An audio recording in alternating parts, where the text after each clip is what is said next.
Hello and welcome to Estuary TV News with me, James Dunn. In tonight's show, a woman from East Yorkshire is taking a trip down under after getting a place on a prestigious scheme. And we've got Dan Kemp with the sport. But first, here's Richard Morris with the news headlines. Hello, in the headlines today, fracking protests are continuing across the region, with protests extending into the Hull city centre over the bank holiday weekend, and a beck in Botsford is receiving a facelift and work to tidy it up. Humberside Police are asking members of the public to remain particularly vigilant towards rural crime. This time of year tends to see an increase in rural crime, including theft of farm machinery. The worst time for poaching is usually Sunday mornings, so the police will be dispatching more officers to deal with rural crime at the end of the weekend. The police will also be employing automatic number plate recognition systems, meaning that previous offenders of rural crime can be prevented from entering the area. The Farm Watch scheme will also be alerting farmers of nearby poachers via text, so that they can be more alert to the practice. Fracking protests have been continuing at Crawberry Hill in East Yorkshire. On Saturday, protesters took to the streets of Hull city centre to march against the fracking, which could be coming to the region if the exploratory drilling from Rathlin returns positive results. The protest group has now extended to local residents who are concerned about the operation and the impact it could have on the environment. We spoke to some of them. Primarily it's about the cocktail of chemicals that will be pumped under high pressure underground, which then possibly could contaminate the water table, the aquifer. And although the company protests this is not possible, there is always the chance of failure. Lack of education or knowledge about what's really going on. I think you mentioned it today, didn't you, Pippa, that you spoke to someone in Hull in a shop who was happy to put leaflets out, and he said, but it's not happening around here, is it? Well, yeah, it's happening to the aquifer that we all get our drinking water from, including Hull. So it's right on everyone's doorstep, but there's a real lack of knowledge about it. There's been kind of a media cover-up about the reality of it, and a lot of people just haven't engaged with what's really going on, which is why we're trying to put information out there and actually make people realise that it is actually happening. We can't say that they're fracking now, but the things they're doing, they're prospecting and they're looking for shale gas. So if they find it, maybe they'll sell that to a big company who inevitably will. Residents of Grimsby's Park Ward have said that horrible young people are out of control in the area. A PCSO was reportedly knocked off their bike after attending a job close to the junction of Fairbrother Street and Patrick Street on Sunday night, while staff at the nearby spa shop on Legsby Avenue had to lock the door to keep a gang of aggressive youths at bay. Residents have said that, particularly over the bank holiday weekend, their lives were made a misery. 132 people tested positive for drink driving during the latest crackdown by Humberside Police. The campaign is to tackle people drinking alcohol and getting behind the wheel during a time of year when the figures are typically quite high for drink driving offences. In total, 2,155 breath tests were carried out. A beck near Scunthorpe is getting a facelift this year. As part of a pilot scheme, Bottisford Beck is having the silt cleaned out of it as part of maintenance on the river, and a path is being installed. The maintenance on the river comes as heavy rains again cause flooding throughout our area and is part of a national plan to dredge rivers to avert flooding in the future. Margaret Armiger of the Friends of the Beck organisation outlined to us the importance of this operation for the local community in Bottisford.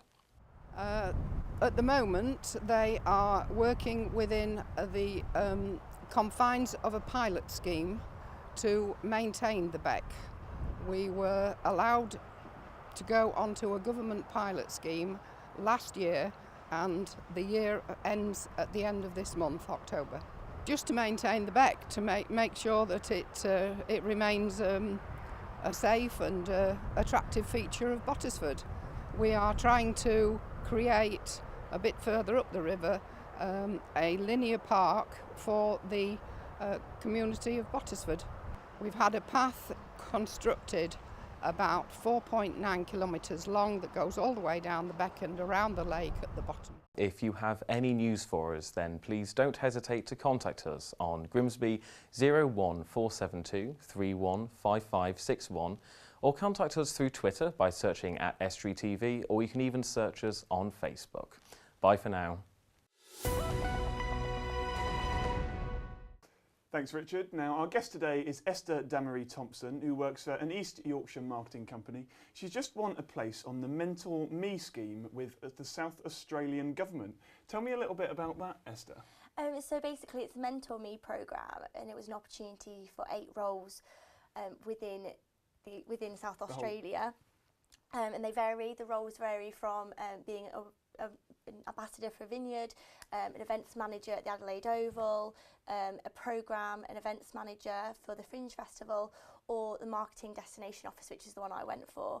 And the idea is that it gives people an opportunity, it gives people the variety of what jobs are available in Australia, and it also highlights the different ways that people can go about and get into them, because they seem like jobs that at my age probably you'd never even get near, let alone how go old to are you? Australia. 24. 24. So, I mean, just to point out, first of all, this is primarily a scheme for younger people, isn't it? Yes, so it's run alongside STA Travel, which is a student backpackers website. It's one of the biggest in the world, isn't it? Yeah, so the idea there is that you have to be either a student or under the age of 27 either, which thankfully I'm both.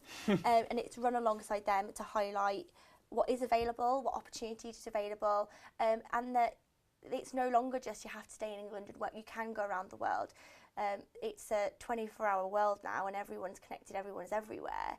So you can have a job, you can have a career, or you can go anywhere you want, and this is just a way to highlight the platform that is available. And of course, you're in marketing. Yeah. Now, I think, Australia's a very advanced country. I think most people, I don't know about you, but, there's this perception that, every country in the world, they're looking for those normal jobs that everyone seems to have a shortage of, in healthcare and in some of the industrial trades. But, marketing, here you are, which is, you'd expect Australia to be definitely up there with the UK, but tell me what they're looking for. Marketing, you'll find nowadays more jobs are about the management, the beginning, the entry levels, the marketing, the creativity. And although, they are marketing is an international thing, everyone does it, you find that the new theories, the new concepts that are coming out actually aren't getting picked up over there yet. So I think we mentioned earlier social media, they've got it, but how can you use it to the max? How can you get your return on investment? Data. It's available everywhere, from Google Analytics to your Facebook, your Twitter pages, the census, but it's great having all this big data, but how do you use it? So it's more the theories that are now being used here are still making their way through to Australia and still making their way to New Zealand and places such as that. And so now, obviously, they're picking this up and I suppose taking knowledge from places from the UK, like the UK, which is reassuring for... Yeah, and it's nice to know that there's opportunities for young talent to come through. The opportunity there is to work alongside someone who is renowned within place marketing, a guy called Rodney Harricks. Yeah. So not only is it a brilliant opportunity to go out there and work, to learn about a different culture and how they work, but also to work hand in hand with a mentor and somebody who knows this, is skilled in this, and is senior within what they do, and also well known. And presumably it's a great opportunity for you because you'll get to see how things work in another country, and at 24 I suppose the world is your oyster these days. Yeah, no, definitely. I'm really excited. It's all seems really fun. Everything's going to be great. We go out there. We have a few days to settle. We have a few of the press things we have to do, civic ceremonies, and welcomes, etc. Then we get into the day-to-day work, the whole doing as we should do, the business, general day-to-day, 9 to 5, which I'm really looking forward to getting into and sort of seeing how their office culture is different to our office culture. And presumably you get a bit of a chance to see the sights and have a good time? Hopefully. It's a really cultural city. It's the city of churches. So there'll definitely be some things. Definitely want to go to Flinders Range and definitely want to go try the vineyards. Is that really bad? There was a job in the vineyards. There was an ambassador for a vineyard. I really should have gone for that one. I didn't. Well, best have no regrets. I'm sure you'll have a great time anyway when you are out there. Yeah, no, it'll be great.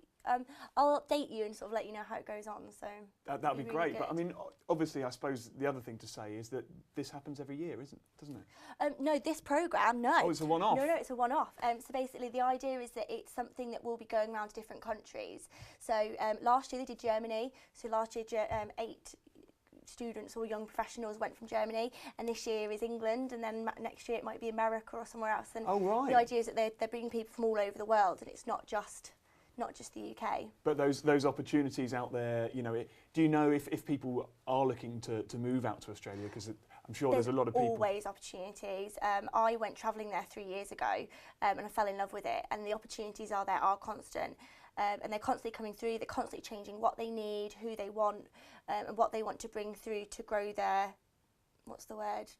I don't know, their talent pool maybe. Yeah, their talent pool. Yeah, and they're always bringing that through.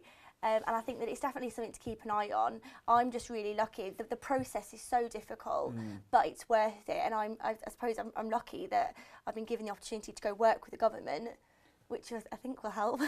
And then also flights are included. You get an apartment in Adelaide, and it's all part of the prize. And as I said, it was a really difficult process. And the more and more I understand about it, I more and more understand why 5,500 people went for it. But it's a brilliant opportunity and one that could not be turned down. So that's you got. Did you get one of 8 places? Did you have to fight 5,500 people? For my role, there were 5,500 people that went for my role. It was a really difficult process, as I'd said, from the beginning of just putting in your interest, to then putting in a CV, to then putting in an essay and an assignment, to then being able to back up what you've done. So say, yeah, I've done all this, but now this is what I've actually done. To having interviews on Skype with people in Australia, to go down to London. But at least if you know your social networking, I suppose, yeah. It was a little bit easier. Well, that was one big thing as well. Is let's be honest, the reason why they're doing this is to also for us to then promote. So the idea was that we had to have an Instagram, a blog, a Twitter, a Facebook. Well done for doing it anyway, Thanks. and have a great time.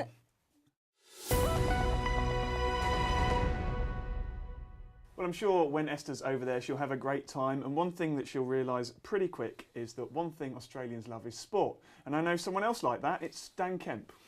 I do, of course, I love my sport. Obviously, not Australian. Not Australian, no, not particularly. Yeah. You've got some updates for us this week. I have, exactly, yeah. We'll start with football, and 10-man Hull City took the lead against Stoke and almost managed to hold on for an unlikely 3 points at the KC Stadium. Nikita Jelavic scored for the Tigers after James Chester was sent off, but they couldn't hold on to the lead as Ryan Shawcross netted a controversial equaliser. Scunthorpe United drew 1-1 at Yeovil Town as Paddy Madden scored a last-minute leveller against his former club. Grimsby Town had a bank holiday double-header, scoring 13 goals in the process. They won 6-1 at Gateshead on Saturday and defeated Alfreton Town 7-0 on Monday. North Ferriby United also played and won twice as they beat Boston United and Harrogate Town to pull clear at the top of the Conference North. Louth's Peter Hickman won the final race of the weekend at the British Superbikes Championship at Cadwell Park. The rider won the RAF Reserve's Honda team, finished ahead of Shane Shaky Byrne at the hugely popular event. Homegrown star Matty Davis has been named as the new captain of Hull Stingrays for the new season. The 24-year-old is heading into the 6th season with the Rays and has now put pen to paper on a 3-year contract extension. Davis made his Great Britain debut in April after a successful 2013-14 Elite League campaign, scoring 60 points in 53 games. And finally, back to the football. Hull City host KSC Lochran of Belgium in the second leg of their Europa League qualifier tomorrow night. The Tigers lost by 1-0 in the first leg and are looking to turn the tie around to qualify for the Europa League group stage for the first time ever. Unfortunately, that's all the sport we've got for you this time, and back to you. Well, thank you, Dan. So you didn't get stuck putting shelves up or doing the gardening in the bank holiday weekend? No, absolutely not. I went down to North Ferriby United on Monday to watch the game at Church Road. It wasn't a classic game, we won't say, but they got the goal in the second half. Yeah. And got across the line in the end. So. And what about Belgium? Belgium, I didn't go to the first leg last Thursday, but I would love to be there this Thursday. But I'm away for the rest of the week. Well, no worries. Okay, well, that's actually all we've got time for on the show today. But don't forget that if you want to get in touch with some news, you can call us on Grimsby 315 561 via Facebook or Twitter at Estuary TV, or email us at news@estuary.tv. Thank you for watching. Bye for now.